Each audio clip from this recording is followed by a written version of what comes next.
तो साथियों, estate examination का महापर्व लगातार चल रहा है ना, जैसा कि हम सब जानते हैं।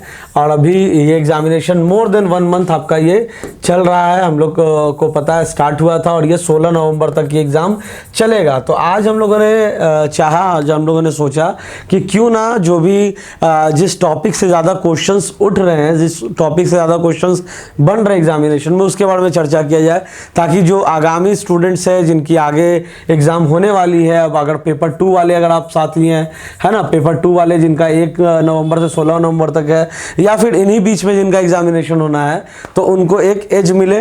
तो यहाँ पे हम लोगों ने यहाँ पे लिखा भी है कि इंपॉर्टेंट टॉपिक्स फॉर एस्टेट, सबसे ज़्यादा प्रश्न कहाँ से पूछे जा रहे हैं। तो इस पे आज हम लोग चर्चा करेंगे।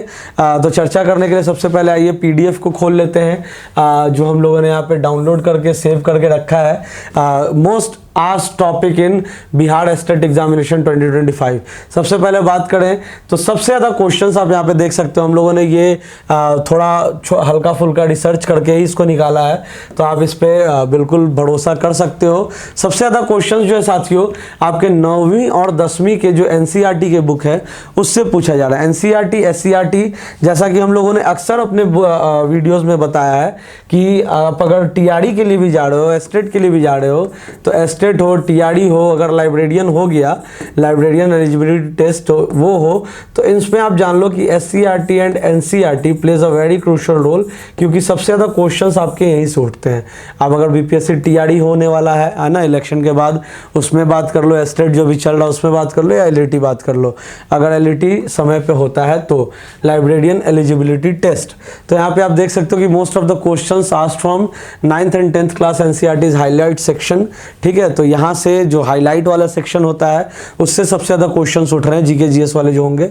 माइक्रो टीचिंग, ठीक है, माइक्रो टीचिंग से 2 क्वेश्चंस हर एक सेट में लगभग देखा जा रहा है कि माइक्रो टीचिंग से 2 क्वेश्चंस उठ ही रहे हैं, है ना। माइक्रो टीचिंग से आपका 2 क्वेश्चंस आपको हर एक सेट में देखा जा रहा है कि 2 क्वेश्चंस आपका उठ रहा है।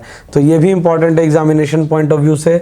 उसके बाद बात करें तो ब्लूम्स टैक्सोनॉमी, ब्लूम्स टैक्सोनॉमी के बारे में हम लोग जानते हैं, हम लोगों ने पढ़ा भी है ब्लूम्स टैक्सोनॉमी। और जो लोग टीचर एस्पिरेंट है उनको भी पता है कि ब्लूम्स टैक्सोनॉमी क्या है। तो यहाँ पे आप देख सकते हो कि ब्लूम्स टैक्सोनॉमी एक शैक्षिक उद्देश्यों का एक वर्गीकरण है जो सीखने के उद्देश्यों को जटिलता और विशिष्टता के स्तर के आधार पर 6 पदानुक्रमित स्तरों में व्यवस्थित करता है। मतलब इसको क्या करता है, सेग्रीगेट करता है। जो 6 डिफरेंट स्टेजेस ऑफ एजुकेशन होते हैं, उसके जो एथिक्स होते हैं, उसको 6 भागों में डिवाइड करता है, सेग्रीगेट करता है। तो ये ब्लूम्स टैक्सोनॉमी से भी हर एग्जाम में, हर सेट में क्वेश्चन बन रहा है, क्योंकि टीचिंग एप्टीट्यूड वाले पेपर में बनता होगा। अगर सब्जेक्ट स्पेसिफिक में ना भी लो तो जो आपका टीचिंग एप्टीट्यूड वाला पेपर होगा तो उसमें बनता होगा। आगमन निगमन, है ना। आगमन निगमन क्या है? आगमन निगमन भी आपका शिक्षा से ही जुड़ा हुआ है ना। ये क्या है आपका इंडक्टिव और डिडक्टिव है ना। आगमन inductive is a method of learning that moves from, ये मतलब आपका लर्निंग से ही संबंधित है, इंडक्टिव और डिडक्टिव। तो इससे क्वेश्चंस बन रहे एग्जाम में। उसके बाद विश्लेषण और संश्लेषण का संबंध, ये थोड़ा ग्रामर वाला क्वेश्चन है। योगात्मक और रचनात्मक मूल्यांकन से भी क्वेश्चंस बन रहे हैं, क्योंकि क्या है कि आपका टीचिंग एप्टीट्यूड हो, तो इसमें देखा जाता है, इसमें कैंडिडेट के उस नॉलेज को टेस्ट किया जाता है कि आप स्टूडेंट्स को कैसे पढ़ा पाओगे कि नहीं। जो बेसिक थ्योरीज है ना, शिक्षा से संबंधित, लर्निंग से संबंधित, वो आपको क्लियर है कि नहीं। आकलन और मूल्यांकन, इससे भी क्वेश्चन बन रहे हैं। ऑडियो विजुअल से क्वेश्चन बन रहे हैं, लेसन प्लान से क्वेश्चन बन रहे हैं, और आर्ट ऑफ टीचिंग से क्वेश्चन बन रहे हैं। तो these are the most important 10 topics जहां से क्वेश्चंस आपके एस्टेट के हर एक सेट में, हर एक एग्जामिनेशन में, हर एक शिफ्ट में लगभग बनता हुआ दिख रहा है। जो हम लोगों ने आपको बताया कि अगर आप NCERT 9-10 का पढ़ रहे हो, हाईलाइट वाला सेक्शन, तो मोर ओवर आपका GK GS कंप्लीट है। माइक्रो टीचिंग से 2 क्वेश्चंस बन रहा है साथियों, तो इसको भी देखना जरूरी है। ब्लूम्स टैक्सोनॉमी से बन रहा है, आगमन निगमन से बन रहा है, विश्लेषण संश्लेषण का संबंध, योगात्मक रचनात्मक मूल्यांकन, आकलन और मूल्यांकन, ऑडियो विजुअल, लेसन प्लान और आर्ट ऑफ टीचिंग। तो ये सारे इंपॉर्टेंट टॉपिक्स हैं जो आप अगर आपका एग्जामिनेशन अगर अभी होने वाला है स्टेट का, या फिर अगर आप पेपर 2 वाले में हो, तो ये सारे जितने भी क्वेश्चंस बन रहे हैं ये मोस्ट इंपॉर्टेंट क्वेश्चंस है। और साथ ही साथ हम लोगों ने आपको अपने वीडियोस में बताया भी है कि हमारा जो लिख पढ़ा ऐप है उस पर आपको लगातार हम लोग आपको टेस्ट सीरीज सीरीज़ दे रहे हैं अलग अलग एग्जामिनेशंस के लिए, और एस्टेट के लिए भी हमारे पास सारा पेपर 1 हो पेपर 2 हो सब के लिए आपके पास मॉक पेपर्स अवेलेबल है।